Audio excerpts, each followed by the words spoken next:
and a number of talking points, including some bizarre stuff in the NFL. Look, the trade deadline is where we begin, though. And these are always difficult. And excuse me, apologies. It's one of those things where if I get up here and I yell and scream, it's not totally authentic. That's one. I can't be moved to yell and scream about this. I can be disappointed, which I have been. I can be critical, which I have been. But I can't yell and scream about it.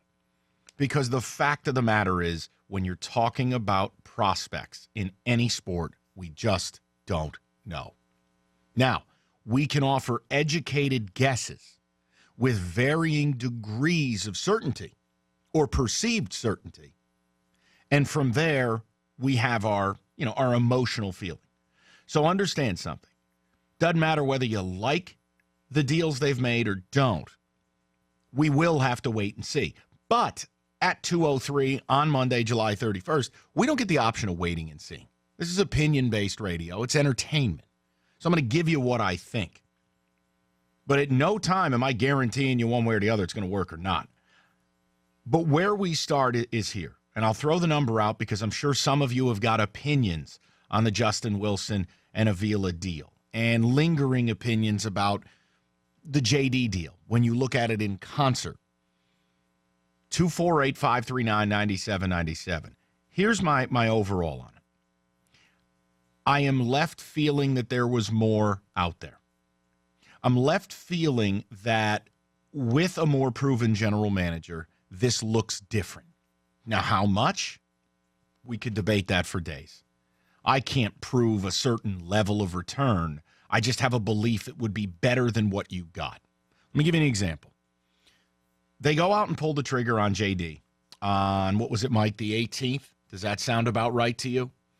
They go out and pull the trigger 2 weeks early. No problem with it. I have no problem acting early and setting a market. The problem is the return you got was panned. People far more intelligent than myself, who do nothing but cover baseball, said the Tigers simply didn't get great value.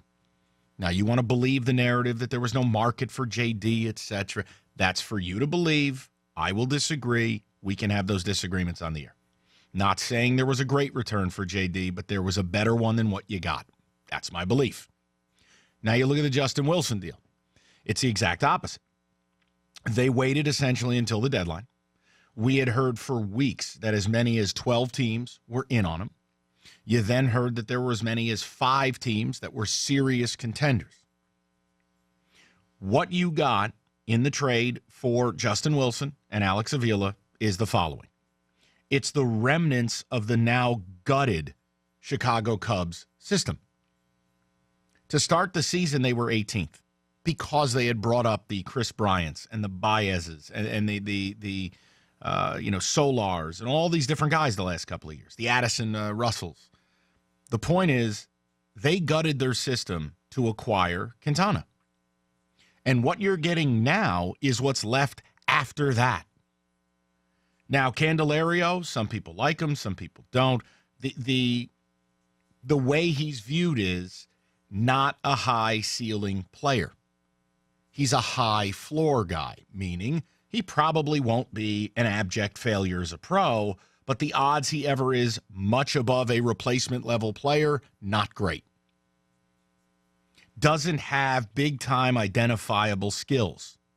So when you see guys in the minors and you acquire players, you're looking, okay, well, does he have, a 80 grade on the power scale or the speed scale or whatever it may be? Doesn't have it. And when you look at the second guy you got in Paredes, it's an 18-year-old. The younger you trade for, the higher the risk. Could end up being a steal, could end up being a bust. And it's the second time you did that because you did it in the Arizona deal. Now, the issue is, when I look at the JD deal with the Wilson deal and the Avila deal together, here's what my perception of it is. You acquired 5 infield prospects. Now, where these guys shake out and don't, I'm not too hung up on it yet. Yes, I think Candelario probably ends up at third base as an average defensive third baseman. Switch hitter, what he gives you with the bat, we'll see. You acquired Lugo from Arizona. One way or the other, you've got a third baseman. And I know what you're going to say. Well, what about Castellanos? I think he's trade bait. I've said that to you for weeks. He can't play third base. You tried him in the outfield. It was a disaster. You've tried him at third. It's a disaster. And before you make a long-term commitment to him, I would look to move him and play somewhere else. Or he goes to first base, where that could be a disaster. But we have Miggy. Yes, you do. And his new home will be DH. The problem there, one of your best bats in the minor league system in Christian Stewart, he's a DH. There's a lot of problems here, but I need to allow, and this is the one fair thing, I got to allow Avila to sort it out. I may not believe in him as a general manager. I may not think he even has a plan. But I'm only speaking on the 2 deals he's made. We know more deals have to come. I'm disappointed they didn't move some of the other guys. I think a more accomplished general manager would have been able to move, and he still could in the next 2 hours, but move a Kinsler, move a Verlander, get a better return for some of these things he dealt. I'm just left feeling that this is kind of a C- grade. He had one of the best relievers on the market, cheap and signed, 10 to 12 teams after him. This return doesn't exactly excite anyone. When you look at the 5 infield prospects you got, none of them project to have big-time power. Why is that important?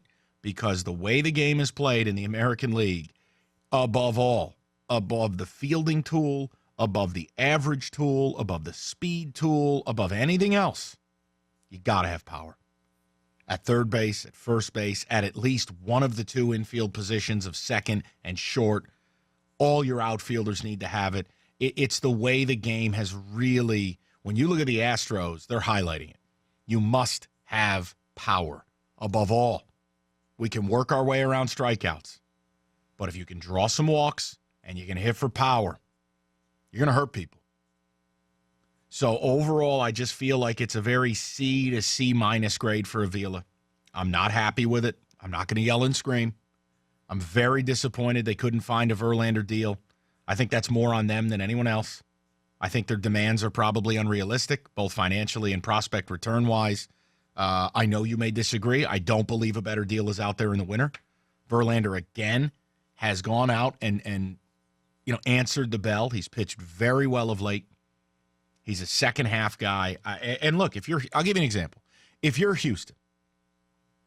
Houston right now, you had Dallas Keuchel on the DL forever, came back, pitched 3 shaky innings. You have Lance McCullers, who all-star type guy, young. Here's the problem. Only pitched 81 innings last year. Now he's at over 100. He struggled 4 straight bad outings. So as much as Houston has accomplished to be 30 games over 500, if you don't think a guy like Verlander or Yu Darvish or Sonny Gray helps them, you're crazy. But you got to be willing to play ball. I don't have a lot of belief in this organization. I don't have a lot of belief in Avila. And these deals, I can't call them the worst deals in history. That'd be dishonest. But I also can't come on the air and act like I'm happy with the return or that I'm excited about it. You needed some positional prospects. You do. You got some nice arms in the minor leagues. But this, I don't know that you acquired anyone that will differentiate themselves to become a true building block of the necessary rebuild. And for that, I think that's a failure. It's a failure as a GM because when you go out and you trade foundational players, and J.D. Martinez is a foundational player. Justin Wilson, you can laugh, but whether he's an ace, lefty, setup guy, or your closer, it's a foundational guy. Dirt cheap, signed. When you deal those people, and at the end of the day, and we look at you making these 2 deals, you got to come away with at least one guy that you feel like, okay, this guy slots in to be impactful, foundational, and someone we can get excited about. Someone who has an exceptional set of tools or singular skill in particular. I do not feel you came away with that. And second of all, a lot of baseball people don't either. So that's kind of the long way here. 248-539-9797. I want to make sure I spelled it out as we get started on a Monday. But I want your take on it. I don't expect you to know these players. I don't know these players. I try to read quality publications like Baseball Prospectus and Fangraphs and Baseball America, and you read quality people like Keith Law and the like, and you try to decipher, A, the information in total, and B, how much you value it. And with everything kind of now done, it's a very disappointing deadline. When you look at dealing a guy of J.D. Martinez's caliber, when you go and you deal Justin Wilson, the fact that those are the only two deals that are likely going to happen, doesn't it feel like your baseball team is stuck in neutral, even though they sold a few pieces? I don't feel like they've gotten substantially better by making these two deals. And that's not how you're supposed to feel. You know, again, two deals, all infielders. No one has a huge identifiable skill.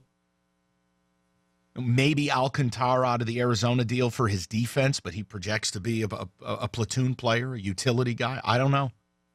Candelario viewed as very overrated by a lot of people. Couple of 18-year-old lottery tickets. Guys, I want to rebuild as bad as anybody else, but I don't feel like Avila really got a whole lot here. 248-539-9797.